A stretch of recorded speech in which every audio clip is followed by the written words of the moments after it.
পা আর এক পা রক্তাক্ত হয়ে যায়। আবু বকরকে ডাক দিয়ে বলে, আবু বকর, এই যে গুহাটা দেখা যায়, গুহার ভিতরে একটু আশ্রয় নিয়ে কিছু সময় একটু বিশ্রাম নেওয়া যায় কিনা রে আবু বকর? আবু বকর, হুজুর আপনি এখানে দাঁড়ান, আমি একটু ঢুকে নেই, কারণ কোনো বিষাক্ত সাপ বিচ্ছু যদি থাকে, আবু বকরের উপর দিয়ে কিছু হয়ে যাক, আমার নবী বেঁচে থাকো। বিশ্ব নবী আপনি দাঁড়ালেন, আবু বকর ঢুকলেন গুহার ভিতরে। আপনারা জানেন, তারপরে ইমান জাগাবার জন্য বলি মুসলমান, আবু বকর পিছনের ভিতরে ঢুকে এইবার দেখে সব সাফ সাফ করে দেখে সাপের গর্ত, ইঁদুরের গর্ত, সাপের গর্ত দেখলে চেনা যায় কি যায় না? সাপের গর্ত, পাগড়ি ছিঁড়ে ছিঁড়ে সাপের গর্তগুলো সব মুখগুলো বন্ধ করেছে, একটা পা একটা মুখ আর বন্ধ করতে পারে না। আবু বকর ডাক দিলেন, ওগো আল্লাহর পয়গম্বর, ইয়া নবী আল্লাহ, ইয়া রাসূলুল্লাহ সাল্লাল্লাহু আলাইহি ওয়াসাল্লাম, আপনি ভিতরে আসেন, এখন পরিষ্কার করে ফেলেছি। এইবার ভিতরে চলে আসলো আবু বকর, পুরোখানায় একটু মেলে দিয়ে এখানখানে কাট করে দিয়ে নবীকে বললেন, নবীজি আপনি তো অনেক কষ্ট করেছেন, আপনি এখানে মাথা দেন।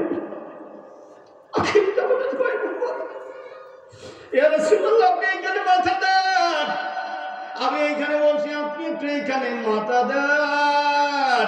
ও আল্লাহর পয়গম্বর, ও বিশ্ব নবী, এত কষ্ট আপনি সহ্য করছেন, আমি তো পারি না, আমি তো মেনে নিতে পারি না। আবু বকরের উরুর পরে রাসূল এইবার মাথাটা দিয়া বিশ্ব নবী ঘুমায় গেছেন, ক্লান্ত শ্রান্ত দেহ, আল্লাহর পয়গম্বর ঘুমায়, আর আবু বকর এখানে বসে বসে অপেক্ষা করে। ওদিকে একটা মুখে কাপড় ছিল না, সেই মুখটার ভিতরে গোড়ালি দিয়ে বসে আছে। একটু পরে আবু বকরের চোখের পানি রাসূলুল্লাহর কপালের পরে বা মুখের পরে পড়েছে। আল্লাহর নবী চোখটা মেলে এইবার আবু বকরের ক্রন্দনরত মুখখানার দিকে তাকায় ডাক দিলেন, আবু বকর, মনে হয় বাড়ির কথা মনে পড়েছে, ছেলে মেয়ের কথা মনে পড়েছে, চোখ দিয়ে পানি ঝরছে। আবু বকর ডাক দিয়ে বলছেন, ইয়া রাসূলুল্লাহ, যেদিন না পড়েছি লা ইলাহা, পড়েন না লা ইলাহা ইল্লাল্লাহু মুহাম্মাদুর রাসূলুল্লাহ, সেদিন আবু বকরের ছেলে, আবু বকরের মেয়ে, আবু বকরের পিতামাতা, আবু বকরের স্ত্রী, আবু বকরের জীবনের থেকে আপনি প্রিয়। বলে কোন সুবহানাল্লাহ, আরো যদি কোন আল্লাহু আকবার। আবু বকর তার কাঁদছো কেন? চোখ দিয়ে পানি পড়ে কেন? আবু বকর হুজুর, আমার পায়ে মনে হয় দংশন করছে, সাদা মানুষটা নীল হয়ে যাচ্ছে, কালো হয়ে যাচ্ছে। বিশ্বনবী একটু উঠে বসলেন, আবু বকরকে বললেন, আবু বকর পাটা সরাও না কেন, পাটা সরাও। আবু বকর যখন পাটা সরালেন, গাল থেকে থুতু বের করে আবু বকরের ক্ষত জায়গায়, ওই দংশনের জায়গায় লাগাই দিলেন, সমস্ত শরীরের বিষগুলি সব পানি হয়ে গেল। জোরে, একটু জোরে জোরে জোরে, আল্লাহু আকবার, আল্লাহু আকবার, আল্লাহু আকবার। রাসূলের মুখের থেকে পানি করে ফেলেছে সব বিষ। সুবহানাল্লাহ। সাপ মাথা বের করে, আসসালাতু ওয়াসসালামু আলাইকা ইয়া রাসূলুল্লাহ। মানুষের অত্যাচারে, আপন যুদ্ধের অত্যাচারে দেশ ছেড়ে চলে যাচ্ছে, আর ডক্টর সাপ মুখ বের করে দিয়ে রাসূলকে সালাম দিচ্ছে। আহা আহারে, জিজ্ঞেস করছে, আমার আবু বকরকে দংশন করেছিস কেন? সাপ কয়, হুজুর, এক তাওরাত পাঠকের পাশ দিয়ে যাচ্ছিলাম, পাঠকের কাছে শুনতেছিলাম, তাওরাতের ভিতরে লেখা আছে বিশ্বনবী গাড়ে ছুঁড়ে আশ্রয় নেবেন। সেদিন থেকে এখানে এসে আমি গর্ত আবাদ, এখানকে আবাদ করেছি, এখানে আমি থাকি, আর দিন রাত খাদ্য খাবার খেয়ে আবার অপেক্ষায় থাকি বিশ্ব নেতা কবে আসবে।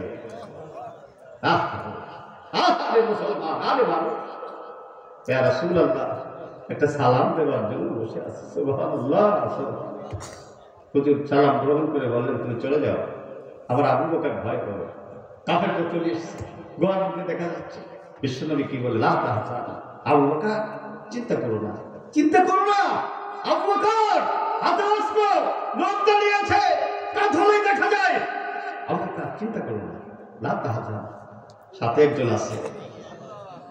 আরে আল্লাহ, আরে রেল পরিস্থান তো পর্যন্ত কিছু মানুষ এনে উঠিয়েছে, যার কারণে কোনো শব্দ নেই, ওরা আবার চলে যাবে একটু পরে কবর। চিন্তা করো না আবু বকর, লা তাহজান ইন্নাল্লাহ মা'ানা, চিন্তা করো না, সাথে একজন আছে।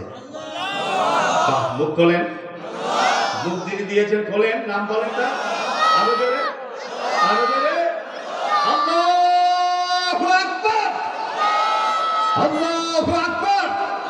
আল্লাহ, আমার আল্লাহ। আবু বকর চিন্তা করলেন, আবু বকর চিন্তা করলেন সব ক্ষমতা না কে? এই মালিক বলে আমি আবুদুল্লাহ, আল্লাহর গোলামি করো, আর আপনি করবেন না। আপনি কি বিবেকের কাছে ক্ষতবিক্ষত হবেন না? ক্ষতবিক্ষত হবেন না? ইনিল হুকমু ইল্লা লিল্লাহ, গোলামির রূপরেখায় বলা হয়েছে জমিন চার, সব জায়গায় আইন মান্যতা পায়। জমিন কার? জমিন কার? আমার বাপ দেশটাকে স্বাধীন করে দেয়। তো দেশ স্বাধীন করেছে, দেশের মাটি ভালো কোন জায়গায়?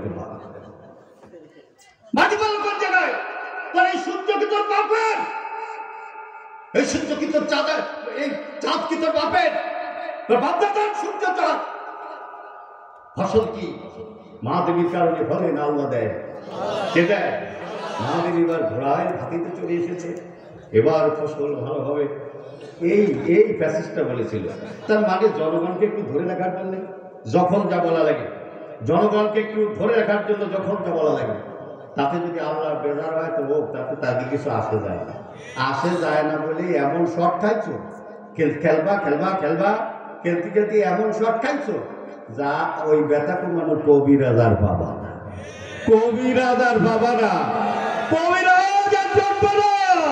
দুই চারটে বাচ্চা কাচ্চা যা আছে ও মানে ভুলে যাবে, ও মানে বাদ চাপবে না, মাইতে বাদ দেবে না। পাগলা শাহজালালের সন্তানেরাই মাথা উঁচু করে বেঁচে থাকবে, নারায়ে তাকবীরের হুঙ্কার চলবে, জয় বাংলার স্লোগান নিষিদ্ধ হয়ে গেছে। আর কেউ জয় বাংলার স্লোগান দেশে দেবে না। সন্ত্রাসী সংগঠন ছাত্রলীগ নিষিদ্ধ হয়েছে, আর কোনোদিন ছাত্রলীগের প্রজন্ম বলে কিছু থাকবে না। নিষিদ্ধের পরে নিষিদ্ধ, নিষিদ্ধের পরে নিষিদ্ধ চলবে। ফিরে আসো, তারপরেও একটা পথ খোলা আছে, যে হাজার হাজার কোটি টাকা নিছ ফেরত দাও, ফেরত দিয়ে জনগণকে একটা ভিডিও বার্তায় বলো চুরি চামারি যা করেছি, ভুল করেছি, মাফ করে দাও। এরপরে জনগণ যদি মাফ করে দেয়, তারপরে আল্লাহর কাছে মাফ চাইও। আর জনগণ যদি মাফ না করে, ও 14 বার উমরা করলেও ওতে কোনো লাভ হবে না, 14 বার হজ করলেও কোনো লাভ হবে না। এখন যতই ওই জায়গায় বসে তার তসবিহ টেপো না কেন, ওতে কোনো লাভ হবে? লাভ হবে না। সুতরাং আমরা যারা আমাদের রবকে, সবাই বলেন, সবাই বলেন, জোরে বলেন, একসাথে বলেন, রবকে, তার গোলামি চলবে, তার হুকুম চলবে। নোটে ভোটে, হাটে ঘাটে, মসজিদে বাজারে, বিয়েতে শাদিতে, ঘরে বাইরে আইন মানব কার? নারায়ে তাকবীর। আল্লাহর আইন ছাড়া কারো আইন চলবে? সব দেখা শেষ ইসলামের বাংলাদেশ, সব দেখা শেষ ইসলামের বাংলাদেশ। শহীদদের রক্তের উপরে আর কোনো ফ্যাসিস্টের জন্ম বাংলাদেশে হবে না। শহীদদের রক্তে কথা বলবে, দেশে কালেমার কথা বলবে ইনশাআল্লাহ, ইনশাআল্লাহ।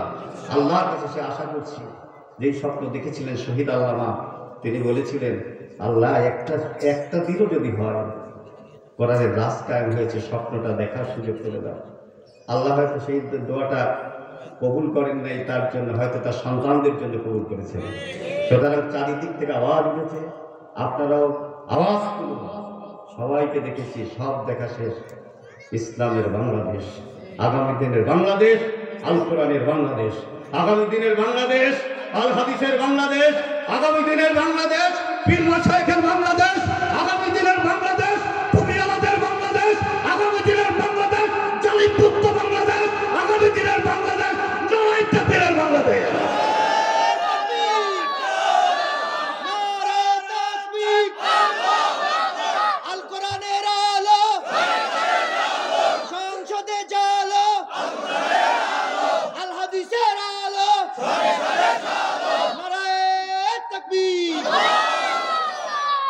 বিরক্ত বেশি করে ফেলেছি। সব মিলে যদি আপনারা কষ্ট পেয়ে থাকেন, আল্লাহর কথা বলে যদি কষ্ট পান, তাতে কিছু আসে যায়, কিচ্ছু আসে যায়। ওই বেদনা বেদুর হৃদয় নিয়ে আল্লাহর কাছে বলেন যে যদি কিছু ভুল বলে থাকি, ভুল শুনে থাকি, সেই ভুলটুকুন যেন আল্লাহ মাফ করে দেন। কে বলেন ঠিক না? আর সবাই মিলে আমরা, আমাদের কোনো শত্রু নেই, কেউ শত্রু নেই। আমরা ওই আওয়ামী লীগের আমলে বিভিন্ন জায়গায় বক্তৃতায় বলেছি, তা হচ্ছে তোমরা কোরআনের রাজ কায়েম করো, বুক দিয়ে তোমাদের সাথে দল করো। আমরা ক্ষমতায় যাওয়ার জন্য করি না, আমরা ক্ষমতার কোনো লোভ আমাদের ভিতরে কাজ করে না। একটা লোক কাজ করে, সেটা হলো ক্ষমতা নিয়ে কোরআনের রাজ কায়েম করে। এই জন্য লোভ, আর কোনো লোভ নেই। সারের বস্তা মারবো, চাল চুরি করবো, গম চুরি করবো না। সুতরাং কোরআনের রাজ কায়েমের স্বপ্ন এটা আমার যেমন আছে, আপনার যেমন আছে, সভাপতির যেমন আছে, প্রতিটি মুসলমানের সেই স্বপ্ন থাকা উচিত এবং অমুসলিমদেরও থাকা উচিত।